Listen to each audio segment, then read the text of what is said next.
اب وہ نقطہ کون سا ہوگا، نقطہ آغاز کون سا ہوگا؟ اس میں پہلی بات انہوں نے کہا جو شک کرے گا اس کا پھر ایمان مشکوک ہے. ہوگا، لازماً ہوگا، گلوبل ہوگا، پوری دنیا میں ہوگا. کہاں سے شروع ہوگا اس میں آپ اختلاف کر سکتے ہیں، لیکن مجھے تو دو حدیثیں تو ملی ہیں جن سے یہ اندازہ ہوتا ہے کہ یہ اس مشرقی خطے سے ہوگا، عرب کے مشرق کی جانب کسی ملک سے ہوگا، کسی خطے سے ہوگا. وہ حدیثیں بھی اب آپ پڑھ لیجیے. پھر میں کہہ رہا ہوں یہ خزانہ ہے جو ہم نے آپ کی خدمت میں پیش کیا ہے. کاش کہ آپ اس کی قدر کر سکیں، یہ حدیثیں آپ کو ازبر ہو جائیں، یاد ہو جائیں، لوح قلب پر نقش ہو جائے. ہندوستان اور خراسان یعنی موجودہ افغانستان کا ذکر. ابن ماجہ کی روایت ہے عن عبداللہ ابن الحارث رضی اللہ تعالی عنہ قال رسول اللہ صلی اللہ علیہ وسلم یخرج ناس من المشرق یوطئون للمہدی یعنی سلطانہ، یعنی سلطانہ، دونوں طرح سے پڑھ سکتے ہیں.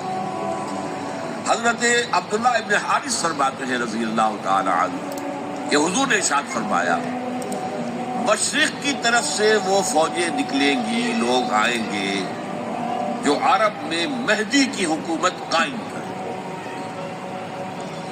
یہ مہدی کون ہوں گے اس کا ذکر میں ذرا بعد میں کروں گا، لیکن نوٹ کر لیجیے کہ مہدی سے پہلے لازماً کسی مشرقی علاقے کے اندر وہ نظام قائم ہو چکے گا، تب وہاں سے فوجیں آئیں گی. یہ مشرق کون سا ہے؟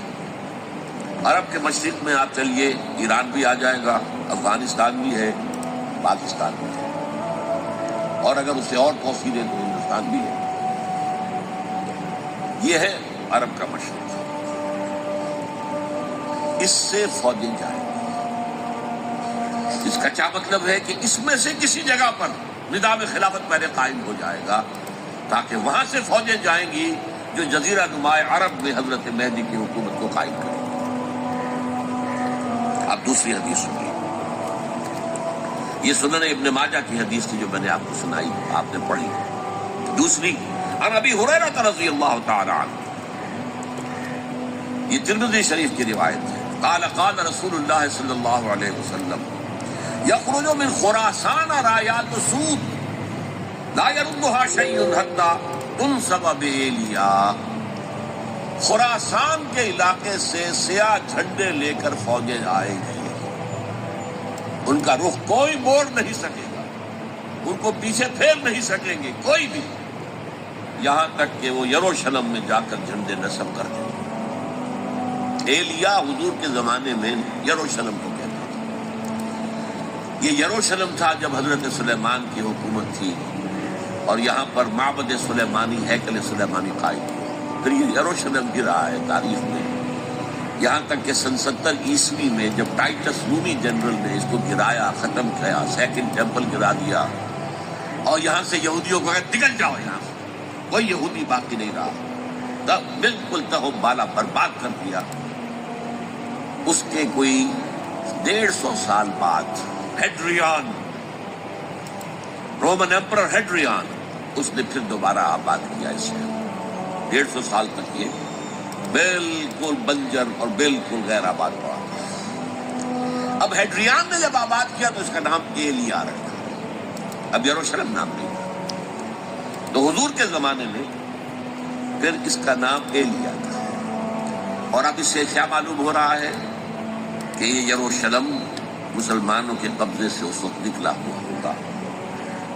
ایک دفعہ پہلے نکلا تھا، سن 1099 عیسوی میں مسلمانوں کے ہاتھ سے نکلا. کروسیڈرز، عیسائیوں نے آ کر اس کو قبضے میں کیا، لاکھوں مسلمانوں کو مارا ختم.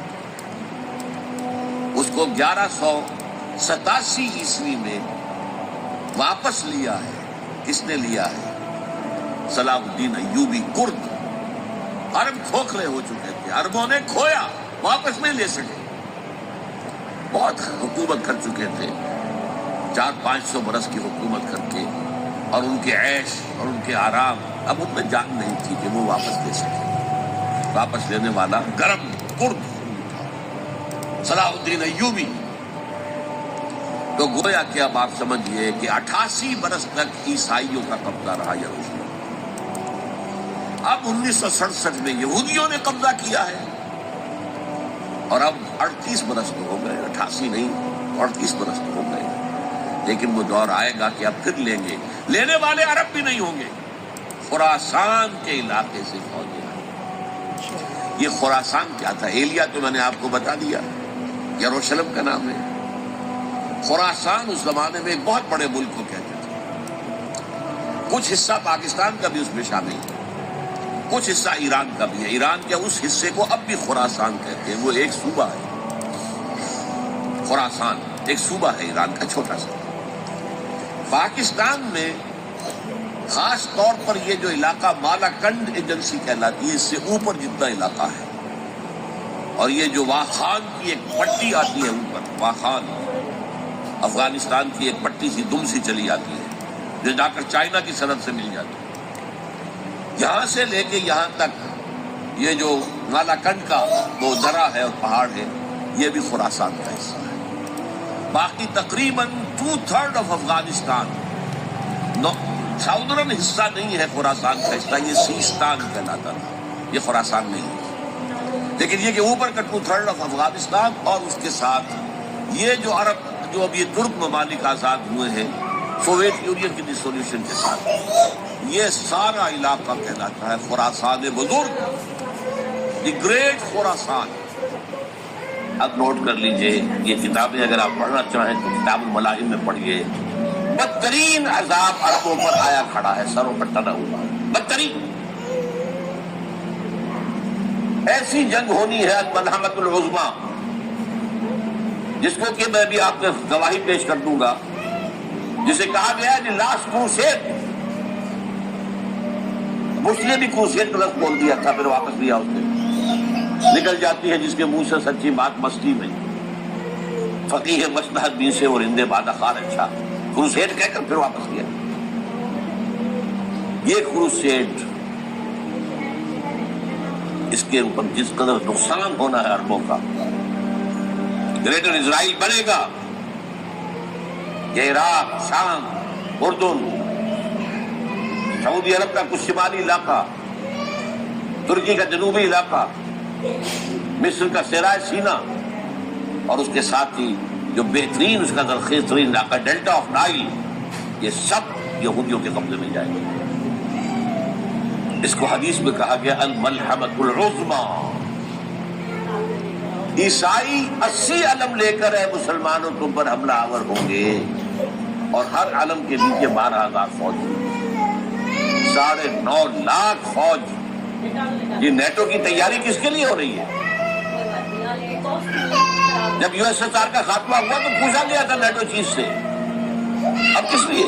دوبارہ وہ دشمن تو ختم ہو گیا، اب ہمیں اسلامی فنڈامنٹلزم سے نمٹنا ہے۔ جانتے ہیں خطرہ یہی ہے، اب اسلام ابھر سکتا ہے، مسلمانوں کے سینوں کے اندر وہ آگ ہے، اوپر خاکستر آ گیا ہے، تم نے اٹھانا بیٹھنا، یہ اندر تو انگارا ہے، اوپر سے راکھ ہے، اسے دھوکہ نہ کھا جانا ان کے دلوں کے اندر۔ اور بش نے کہا تھا مسلمان چاہتے ہیں کہ ہسپانیہ سے لے کر انڈونیشیا تک نظام خلافت قائم کریں، اور میں حیران ہوا تھا کہ اس کا وقت کو ہسپانیہ کا خیال کیسے آ گیا؟ ہمیں تو کبھی آتا ہی نہیں، اب ہم تو بھول گئے، وہ تو 500 برس پرانی بات ہے جبکہ وہاں سے ہمیں نکال دیا گیا تھا۔ اگرچہ اقبال نے کہا تھا ہے ارض فلسطین پہ یہودی کا اگر حق، ہسپانیہ پر حق نہیں کیوں اہل عرب کا؟ ہسپانیہ میں تو 800 سال حکومت کی مسلمانوں نے، اور ابھی 500 برس سے گزرے ہیں نا۔ یہودی تو ارض مقدس سے 2000 سال نکالے گئے، انہیں لا کے آباد کیا گیا، عربوں کے سینے میں خنجر پھونک دیا گیا۔ وہ چھوٹا سا ملک جو چاہتا کرتا، کوئی پوچھنے والا نہیں۔ امریکہ جیسے اپنے بیٹے کی حفاظت کرے ویسے کرتا، اور حضور نے فرمایا ہے وہ جنگ جب ہوگی تو ایک باپ کے اگر 100 بیٹے ہوں گے تو 99 ختم ہو جائیں گے ایک بچے کا۔ یہ حدیث ہے صحیح۔ اور آپ نے فرمایا ویل للعرب من شر قد اقترب، عربوں کے لیے ہلاکت ہے، عربوں کے لیے بربادی ہے اس شر سے جو قریب آ چکی ہے۔ اور آج جس طرح انہوں نے ان کی تہذیب کو اختیار کر لیا ہے، دبئی جا کر دیکھیے، بدترین مغربی معاشرہ جو ہے وہ دبئی کے اندر اپنے قائم کر کے دکھا دیا۔ اب سعودی عرب اس راستے پر بڑھ رہا ہے، اور اس کے بعد نمبر 2 پر جو ہے ہم پاکستانی ہیں۔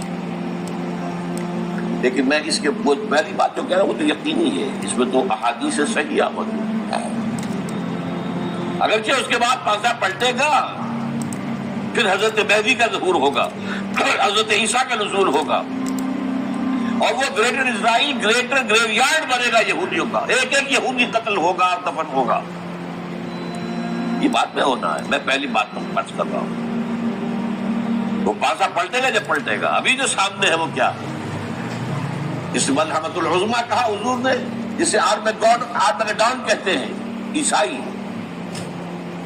آرمگیڈون کی اگر کہیں جا کر آپ دیکھیں گے، آپ ڈکشنری میں مانیے کیا لکھا ہے، a very big war which will be fought between the forces of evil and good before the end of this world۔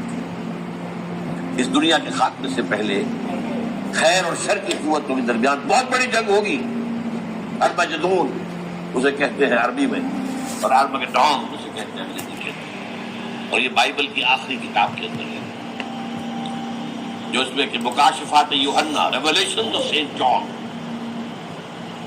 یہ تو میں کہہ رہا ہوں یقین کے ساتھ، اس زیادہ دور نہیں آیا چاہتا ہے،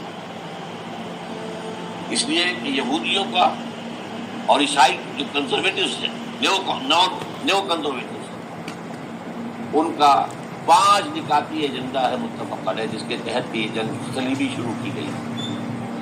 وہ سن لیجیے آپ، آرمگیڈون نمبر 1، گریٹر اسرائیل قائم ہو جانا اس کے نتیجے میں نمبر 2،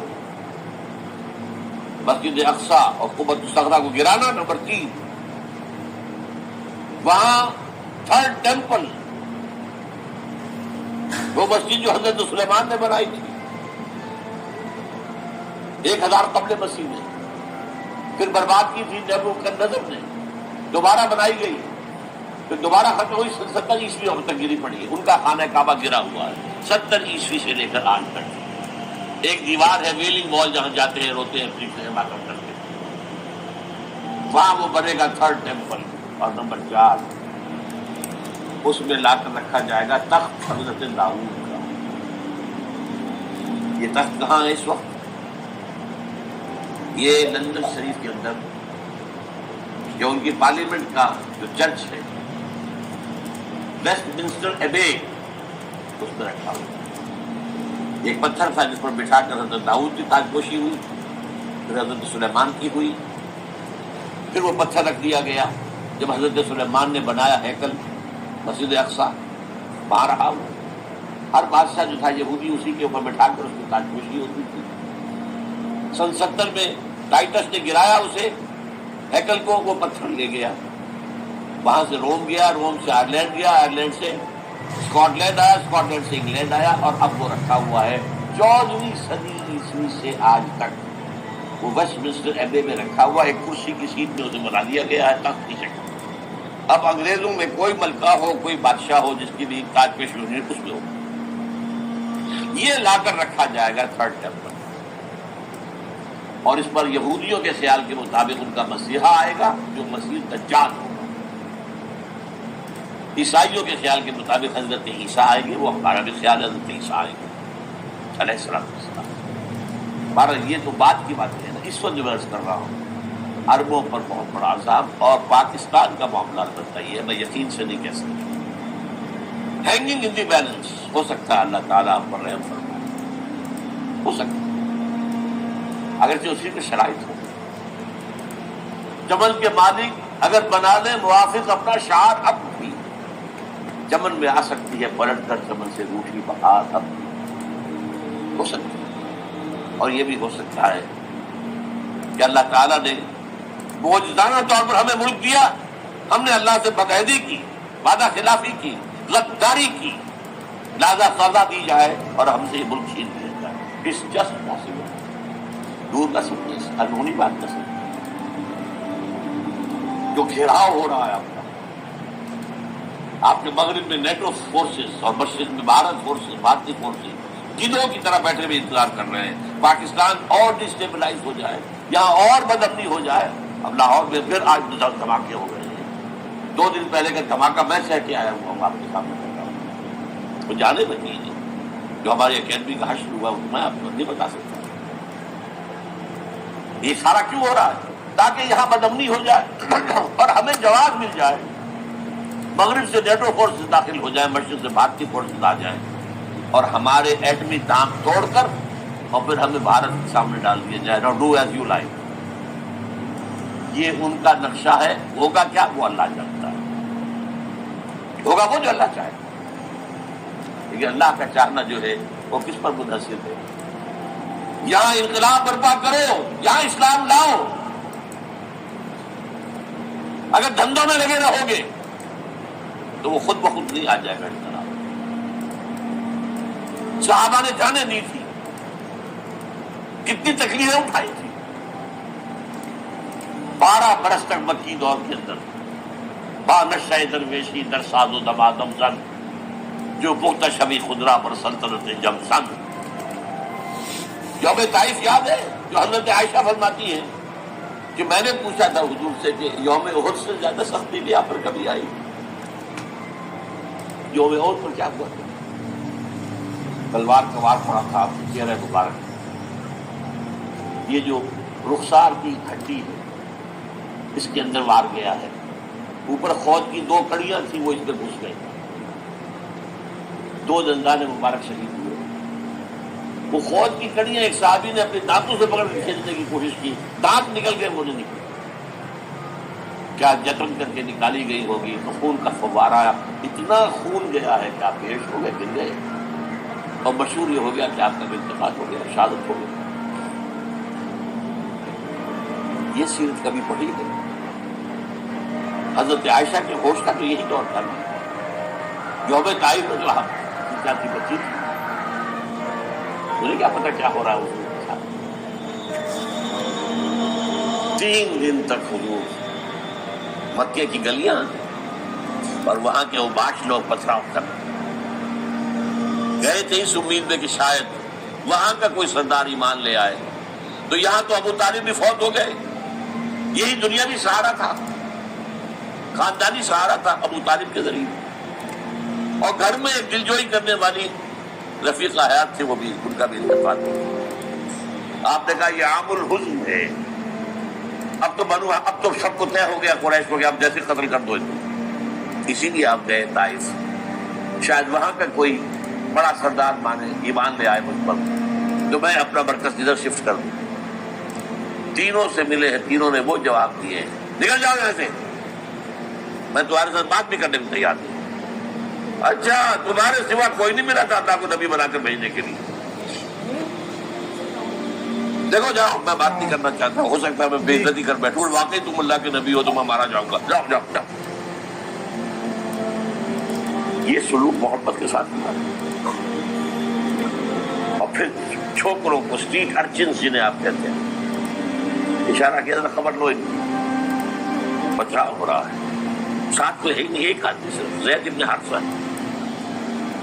اب سامنے سے پتھر آ رہے ہیں تو زید آگے آ جاتے ہیں, ڈھال بنتے ہیں, مجھے لگے پتھر حضور کو لگے, اب پیچھے سے آ رہے ہیں. چاروں طرف سے تو ڈھال نہیں بن سکتا. جسم لہو لوہا, خون جا کر جوتیوں میں جم گیا ہے, جوتی اتر نہیں تھی. پھر وہاں سے واپسی پر دعا مانگی, اللہم الیک اشکو ضعف قوتی وقلت حیلتی وہوانی علی الناس. اے اللہ تیری جناب میں فریاد لے کر آیا ہوں اپنے قوت کی کمی کا, اپنے وسائل کی کمی, اور جو ذلت و خاری ہو رہی ہے لوگوں کے سامنے. الا من تکلنی, مجھے کس کے حوالے کر دیا. الا بعیدی یتجہمنی, یہ میرے اوپر ہجوم کر کے آج حملہ کرے, اور عدو من لگتا امرے, یہ دشمن کے حوالے میرا معاملہ کیا جو چاہے کرتے ہو. لیکن پھر ابدیت غالب آتی ہے. ان لم یکن علی غضبک فلا ابالی، اللہ اگر تو ناراض نہیں ہے تو مجھے کوئی پرواہ نہیں، سر تقدیم خم ہے جو مزاج یاد میرا، مجھے اندیشہ یہ ہے کہ تو ناراض تو نہیں ہوئی، یہ تکلیفیں جھیلی ہے۔ سینکڑوں صحابہ نے جانوں کا نذرانہ پیش کیا ہے،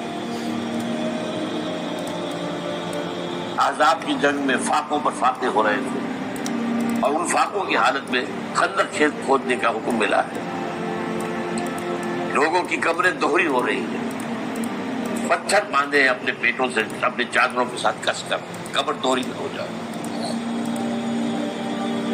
اور جب صحابہ کدالیں چلا رہے ہیں تو کیا کہہ رہے ہیں؟ نحن الذین بایعوا محمدا علی الجہاد ما بقینا ابدا، اللہم لا عیش الا عیش الآخرہ۔ صحابہ کہتے تھے ہم وہ لوگ ہیں جنہوں نے محمد سے بیعت کی ہے کہ جہاد کرتے رہیں گے جب تک جان میں جان نکل جائے تو بات اور، جان ہے، چاہے ابھی بھوک سے کمر دوڑی ہوئی جا رہی، جان تو ہے۔ اور ایک دفعہ کہتے تھے اللہم لا عیش الا عیش الآخرہ، اللہ عیش زندگی تو آخرت کی زندگی ہے۔ اور حضور فرماتے تھے، حضور پہ بیٹھے ہوئے نہیں تھے، گاؤں تکیا لگا کر پتھر اٹھا اٹھا کر خندق میں چلے جا کے باہر پھینک رہے تھے۔ جب صحابہ کہتے اللہم لا عیش الا عیش الآخرہ، حضور فرما رہے ہیں فاغفر الانصار والمہاجرہ، اے اللہ ان انصار اور مہاجرین کی مغفرت فرما۔ پھر حضور کی خدمت میں کچھ لوگ آئے، حضور اب یہ فاقہ ناقابل برداشت ہو گیا، دیکھیے ہم نے یہ پتھر باندھے ہوئے اپنے پیٹ کے ساتھ۔ حضور نے کرتا اٹھا کر دکھایا، وہاں 2 پتھر بندے ہوئے۔ یہ ہے سیرت نبی، آپ کس چیز کو سیرت نبی سمجھتے ہیں؟ بہرحال اس موضوع پر میری ایک کتاب ہے منہج انقلاب نبوی، یہ انقلاب کیسے آیا تھا۔ اگر دل میں ذرا بھی آرزو پیدا ہو گئی ہو کہ اللہ قبول کر لے مجھے بھی، مجھے قبول کر